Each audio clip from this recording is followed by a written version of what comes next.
savez, on a 400 conventions en France à peu près, on est sur tout le territoire français sur les DOM, avec des différences assez marquées d'un territoire à l'autre. Je pense que c'est pas faux de dire que sur Bretagne, Pays de Loire et Normandie, on est plutôt sur des conventions assez avancées, où les choses sont plutôt bien déroulées. Effectivement, comme l'a dit Monsieur le maire, les succès qu'on rencontre sur le territoire, je pense, sont vraiment dus à votre travail à tous, donc il faut le saluer. C'est pas vraiment le succès de l'ANRU, vous savez, bien petites choses dans tout ça, c'est toutes les énergies que vous avez vous mobilisées pour réussir ces projets. Donc, je pense que les enjeux en fait sont surtout se dire voilà, on n'a pas tout à fait fini quand même, il y a encore des choses à faire, mais il s'agit vraiment de bien finir ces projets.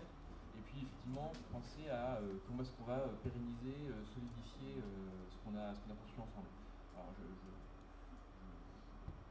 confirme tout à fait ce que dit Monsieur le maire, il ne faut pas qu'on se donne des ambitions qui sont tout à fait au-delà de nos objectifs et de notre portée. Donc j'aurais bien aimé que les projets en rue règlent définitivement le problème du chômage en France, mais je pense effectivement que ce ne sera pas le cas.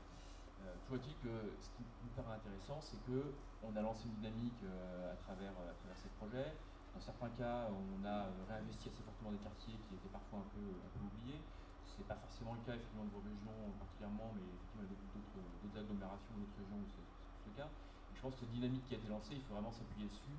Et au-delà du temps de la convention en rue, il y aura quand même encore des choses à faire, encore des actions à poursuivre pour que toute cette énergie qu'on aura mobilisée ensemble, elle porte ses fruits pendant 50 ans. Donc, je pense que c'est un peu sous cet angle-là qu'il faut voir les choses. Et puis bien évidemment, il y a aussi certaines agglomérations, certains quartiers où on sait bien qu'on a fait une première tranche avec le projet tel qu'il est conventionné, et que peut-être il faudra compléter et finaliser avec une deuxième tranche.